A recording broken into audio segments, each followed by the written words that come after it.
Top ongoing projects in China. China has one of the fastest growing economies in the world, and one of the biggest contributors to that long-term growth is megaprojects.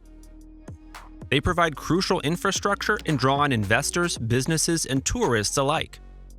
They lay the foundation for the mythos of modern China, which is a fast-growing economic powerhouse set to overtake America as the most influential nation in the world. From the early 2000s to 2010, China invested in hundreds of megaprojects to cement that reputation. With the country reeling from the fallout of the COVID-19 virus, China is eager to re-establish its reputation as an economic powerhouse by resuming its planned megaprojects and undertaking exciting new ones. In this video, we'll be looking at 6 of the top ongoing projects in China right now. South to North Water Transfer Project. The South to North Water Transfer Project is a $79 billion solution to one of the biggest problems facing China: water scarcity. The project's objective is to transfer approximately 44.8 billion cubic meters of water annually from the 4 biggest rivers in South China to the north. The rivers are the Yangtze River, the Yellow River, the Huaihe River, and the Haihe River. It was first proposed in 1952 by Mao Zedong, who concluded that it'd be easy to alleviate the water scarcity in the northern part of China by transferring some of the abundant fresh water that flows through the southern part of the country. Over the years, the project has taken shape in the form of 3 water diversion routes. The first 2 are operational, while the last is still in development. The eastern route transfers water through Jiangsu to Shandong and Tianjin via the Beijing-Hangzhou Grand Canal, a 2,500-year-old structure that predates the current project. The middle route, which carries water from Hubei province to Beijing and Tianjin, has been open since 2014. Construction for the western region, however, started as recently as 2021. When it is finished, the route will link the Yangtze and Yellow Rivers across the Qinghai-Tibet Plateau and divert 17 billion cubic meters of water. It's considerably less than the other 2 sources, but it is integral to the overall growth and survival of the Chinese population. Only 14% of mainland China is arable. Between the desert and areas bogged with pollution, there is very little space for crop growth and water-intensive livestock like cows. With a stable year-round source of fresh water, the country can change that and drastically reduce the cost of food, while also improving the lives of the Chinese people. Construction of the western route might have been delayed due to the pandemic, but as things pick back up, work is set to continue at full force. Chengdu Metro. Chengdu Metro is the rapid transit system of Chengdu, the capital of Sichuan, and it has been in development since 2005. The first line opened on September 27, 2010, and consists of 12 subway lines and 1 light rail line. Since then, it has undergone rapid development, opening lines 2 through 10 and 17 to 19. Please move towards the middle of the coach after boarding. Thank you for your cooperation. The Chengdu Metro system is the 4th largest system in the world and has 12 subway lines totaling 518 kilometers of track. The Chengdu Metro line takes over 8 million trips per day, and as of 2021, about 2.1 to 4.6 million people live within 500 to 800 meters of the subway station. There are a total of 337 rail lines in the Chengdu railway system with 36 stops. Phases 4 and 5 of the Chengdu Metro systems are still under construction. Phase 4 is set to add 176.65 kilometers of new 107 lines, while Phase 5 will bring 199.98 kilometers. When the extension project is completed, Chengdu Metro will be the largest in the world, overtaking Shanghai's 803-kilometer metro system. As of September 2023, the city has made large strides towards that goal. Lines 30, 27, S3, 13 are in various stages of construction. New tunnels are being dug, electrical lines laid out, stations are being constructed, and trains are being shipped in. Affordable transportation has never been more accessible. For visitors of the city, the Chengdu Metro line serves as a convenient and efficient way to get around the city and see all the major attractions it has to offer without breaking the bank. By comparison, taxis are expensive and often stuck in traffic. Chongqing-Kunming High-Speed Railway. The Chongqing-Kunming high-speed railway is another project that meshes with China's massive push towards rail and other forms of quick urban transportation.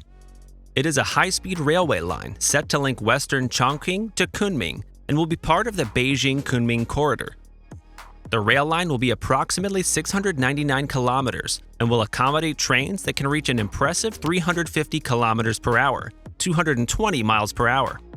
When the project is finished, it will cut down travel time from Kunming to Chengdu and Chongqing from 5 hours to 2 hours. When it was announced, construction was expected to take 6 years, but with the viral outbreak in Wuhan, the pace of work has slowed down. As impressive as the project seems on its own, it ties into the larger ambitions of the country. It aims to provide a comprehensive short-distance and long-distance railway system for intercity travel and long-distance travel. The goal of the project is to encourage and increase economic and urban growth in cities all over China. The whole project is expected to cost close to $20 billion. Intercity railway along the Yangtze River in Jiangsu Province. Jiangsu is one of the first Chinese provinces to have an extensive rail system. Railway lines were laid in the region as far back as 1905, following an investment by the British. A train ferry system was opened on the Yangtze River between Xinguang and Paku not long after. In 2007, railway tracks in the province were upgraded to support high-speed trains. Nearly 2 decades later, the government plans to expand the over 1,678 kilometers of track connecting 40 medium to large cities in the region. The expansion is set to introduce new tracks that link 8 more cities to Jiangsu's network. These cities are Nanjing, Zhenjing, Zhengzhou, Wuxi, Suzhou, Yangzhou, Taizhou, and Nantong. Some of these lines will also connect Nanjing to other municipalities in the neighboring Anhui province. 9 tracks are part of the railway project, 3 of which are already under construction. The entire project is estimated to cost $34.35 billion. The project is expected to be finished by 2025. Intercity rail network in eastern Guangdong. Eastern Guangdong lacks an extensive railway system, unlike most cities in China.